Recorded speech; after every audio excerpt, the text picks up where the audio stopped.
I practically grew up in a wok. We worked all hours in my parents' Chinese restaurant. Oh, delicious. Over the years, I have mastered the art of how to cook the food I grew up on and the food that I love. No words. And now I want to share my favorite Southeast Asian recipes with you. No fuss. Maximum flavor. These dishes are delicious and oh so simple to cook at home. Dead easy.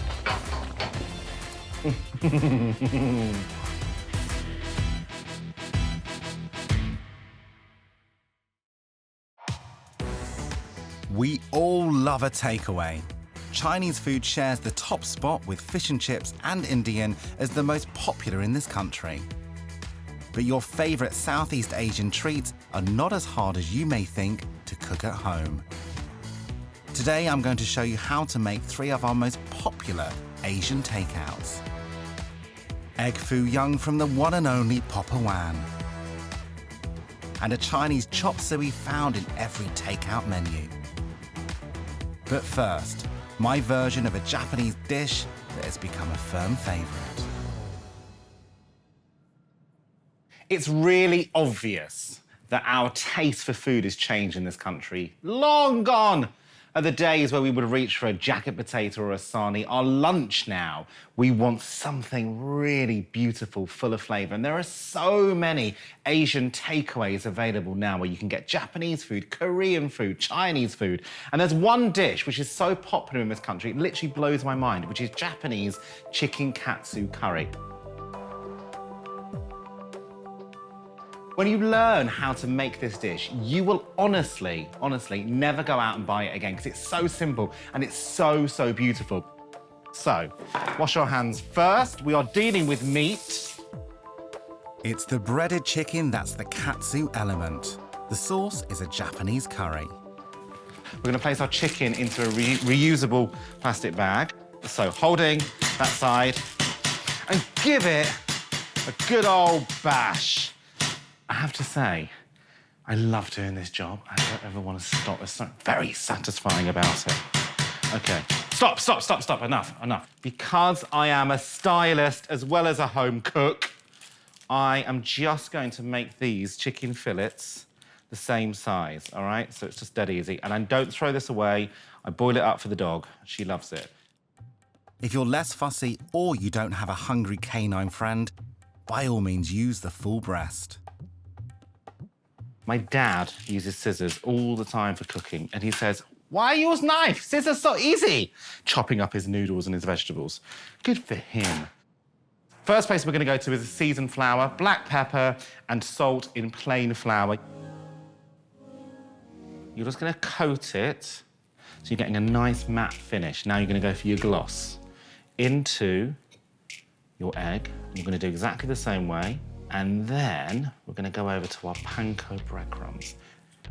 These Japanese breadcrumbs are made from white bread with no crust, which make them very light. This is so satisfying. You get that lovely, beautiful, crispy breadcrumb on the outside, and when that is fried, it's going to be delicious. Honestly, you won't be buying this dish again from a takeaway. Well, you can, if you're really busy. Next, on to making the Japanese curry sauce. Pulls together 1 onion, 6 cloves of garlic, and a pinch of ground ginger. Pan on. I'm going to make a load of this stuff because it's always good to have in the fridge. If I get hungry at midnight, come downstairs, I microwave a cup of it, I get a bit of bread in there because you know I love my bread. And we're going to put in about 2 tablespoons, maybe 2.5 of oil, but I'm going to make quite a lot of sauce. The first thing I'm going to do is get my lovely pulsed up onion mixture in the bottom, frying it up. Instantly, instant aroma. That's like walking into a food market in Asia. Oh my God, I love it. Curry was introduced to Japan when the Indian subcontinent was under British colonial rule. It wasn't widely eaten there until the early 20th century. But it's popular now everywhere. If you really fancy someone, which I know you probably do, and you're thinking, what can I cook that person? This dish is perfect because it's recognizable, it's familiar, it looks complicated on the dish, but actually, once the prep is done, it's super easy, and that person will be very, very impressed. Okay, now, my spices. So, about 2 tablespoons I'm using of mild curry powder. You have to cook this off. Minimum 30 seconds, longer if you can. Now, turmeric, colour. And as you can see, I am not leaving this alone. I'm going to go in with 2 heaped tablespoons of plain flour. And this is going to be our thickener. And we're going to create our lovely roux.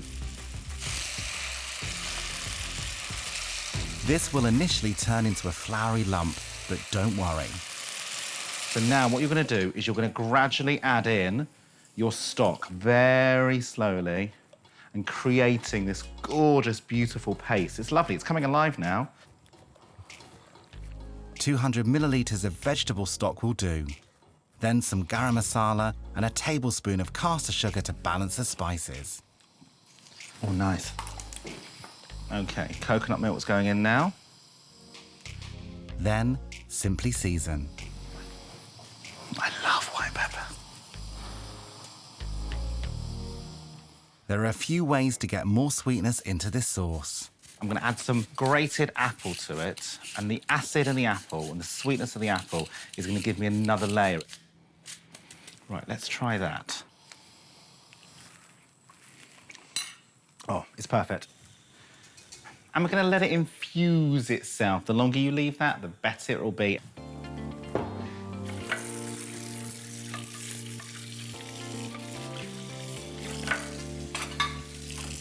Time for the hero, the Katsu chicken. Heat up 1 tablespoon of bran oil. Very carefully, very carefully. Oh, lovely. Hello, chicken. Woo! And you're going to let that just cook and go crispy, beautiful, gorgeous. As you can see, it's not ferocious. It's not really, really hot. We are managing this fry. You've got to manage your fry. They'll need to cook for 5 to 6 minutes on each side. Have a little look now. Oh, it's going really gorgeous and golden. I'm going to turn now because that side is getting a little bit more tanned than that side. Oh, lovely. Can you hear that? That's the juices of the chicken coming out, fighting through the flour, fighting through the egg, getting into the panko, sizzling away. It's your mouth watering. Right, there we go. Chicken katsu curry, alongside steamed rice. With roots in many cultures, its popularity is now firmly cemented here. You know exactly what is in that sauce. Just love and goodness. We couldn't have a takeaway without condiments. Even they can be made at home.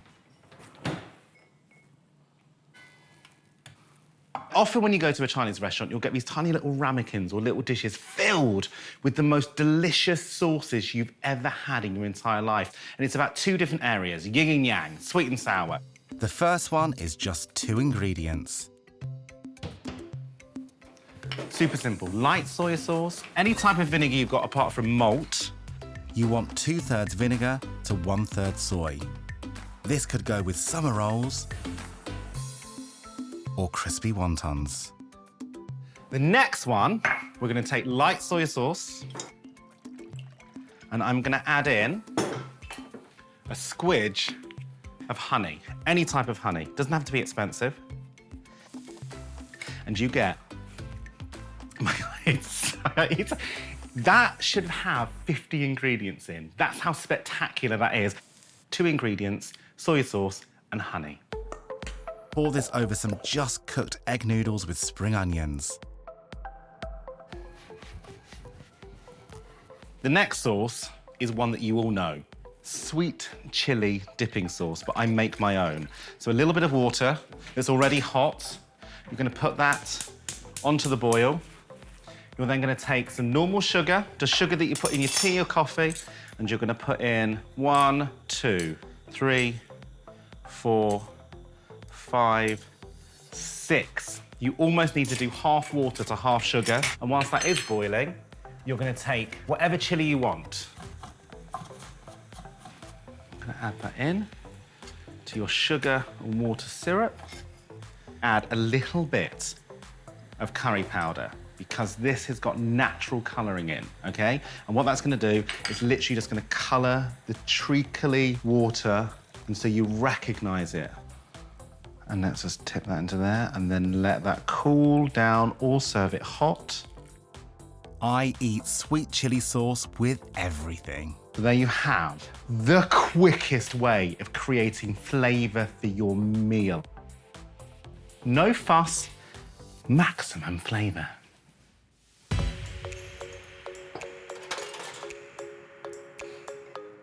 Though Chinese food is one of the top UK takeouts, it's the least cooked at home. So what does that tell me? That tells me that you need to know how to cook Chinese classics, takeaway classics, in your own kitchen. I grew up in a Chinese restaurant and then a Chinese takeaway. And so for me, Asian food is just like second nature. It's just a language that I know how to speak. But there's one dish that you will find on every single takeaway menu around the world, Fu Young. My dad has made us this dish for years and years and years. It is a proper Chinese dish, traditionally cooked with chicken or prawns. I actually make mine with seafood sticks. They've always been a firm favourite of mine. So, what we're gonna do is we are gonna whisk up our 3 eggs into a jug using a pair of chopsticks. You wanna have all your ingredients completely prepped. Okay, give that a good old beat. Okay, that's our eggs done. So, the ingredients are super simple. You can get them from every single supermarket. White onion, very simple. Get our spring onions. I'm just gonna get my knife and I'm just gonna release the beautiful acids and the liquids. So just very carefully, I'm just gonna roll over the spring onions. And it's really important to do this because you've got so few ingredients in this dish. Everyone needs to be a hero. Then cut the seafood sticks diagonally all the way through. In one wonderfully uniform line.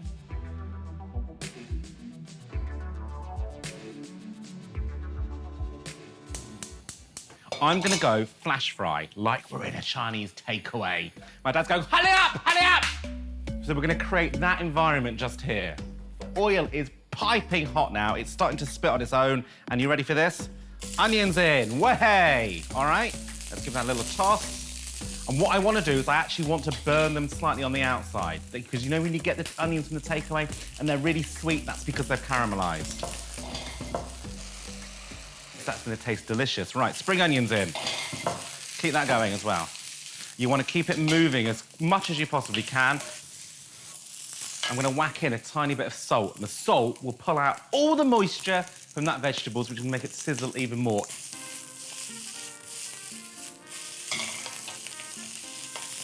Okay, peas in. Frozen peas! It's a pea party!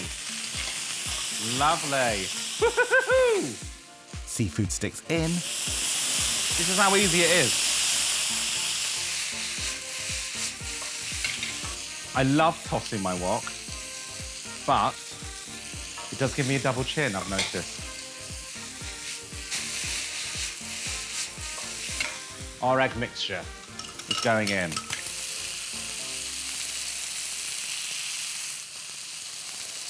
And you're going to start massaging the egg through into the centre, releasing the uncooked egg on the top into the rest of the dish.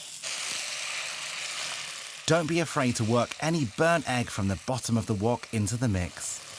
I would swap this dish for all of your caviar in the world. With the egg cooked, it's ready to serve. It should be eaten a little bit rustically. Fu Young, a takeaway classic that you didn't need to ring up for, answer the door for, and you definitely didn't need to leave your house for.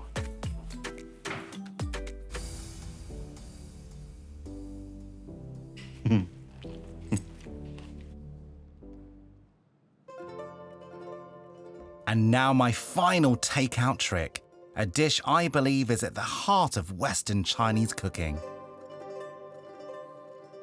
On a takeaway menu, it will be called a Wandering Dragon or a Treasure Island or some other exotic name that the owners of that takeaway would create. And what they're trying to say to you is it's got a bit of everything in there.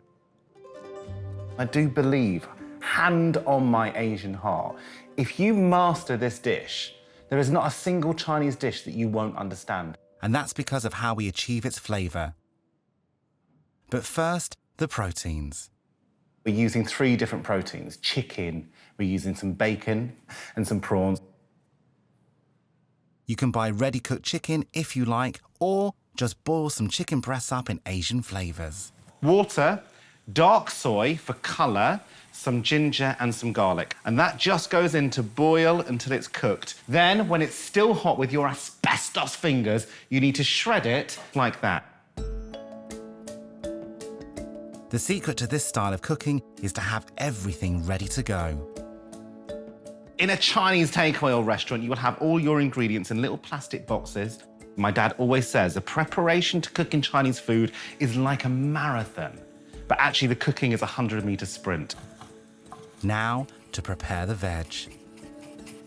And you'll notice there's a certain way of cutting our vegetable, and you want quite sturdy strips. It's all about making it look as pretty as possible. I'm going to choose to use leeks. You might have bamboo shoots, you might have water chestnuts, you can have whatever medley of vegetables you like. White onion, and we're going to go for nice slithers. I've got my bean sprouts already washed.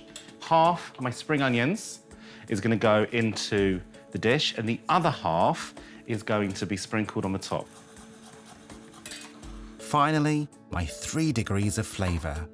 Chilli, garlic and ginger. What should we call it? A Wandering Dragon? A Treasure Island? Let's call this our Lazy Dolly, because it can be whatever you want to call it. Right, I want the wok hot first, and then rice bran oil.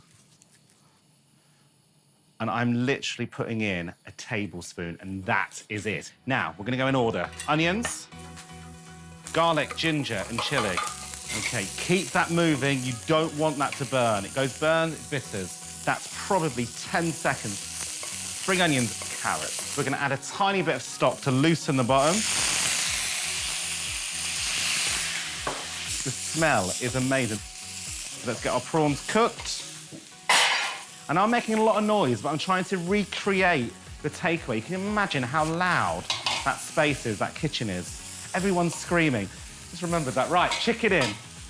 Okay, bacon in. Lovely. Treasure Island, Wandering Dragon in full effect. Oh, gorgeous. I am not turning this wok down.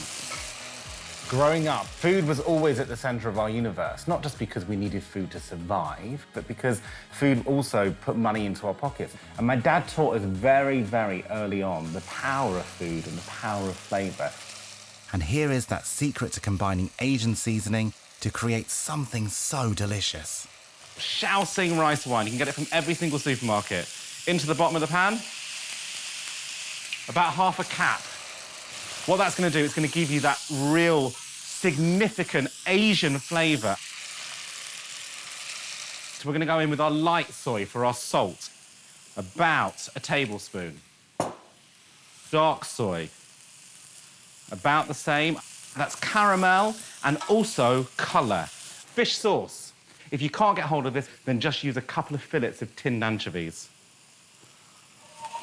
OK, now, the rest of our stock. 150 millilitres of vegetable stock is all you need. Now let that bubble away.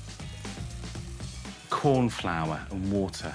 Really, really important in Chinese cooking. And all you do is you go in and you pinch it together and pinch it together, and it releases the corn flour. Then you drip the corn flour in, and it's such an easy, quick way of controlling thickening the dish. That's the sauce done. Now just to add the bean sprouts. My dad always said, and I always remember this, Dad always says, bean sprouts, easy to season, it's just white pepper. There's something about those two together, they are literally related.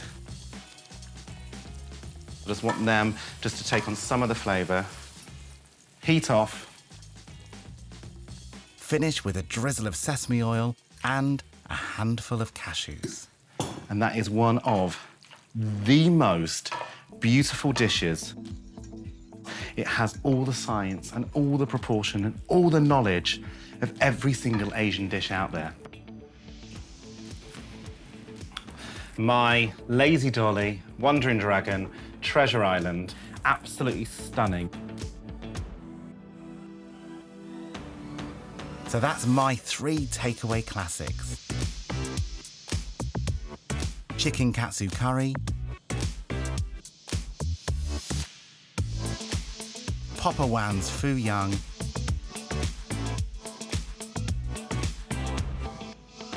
and my Treasure Island or Lazy Dolly chop suey.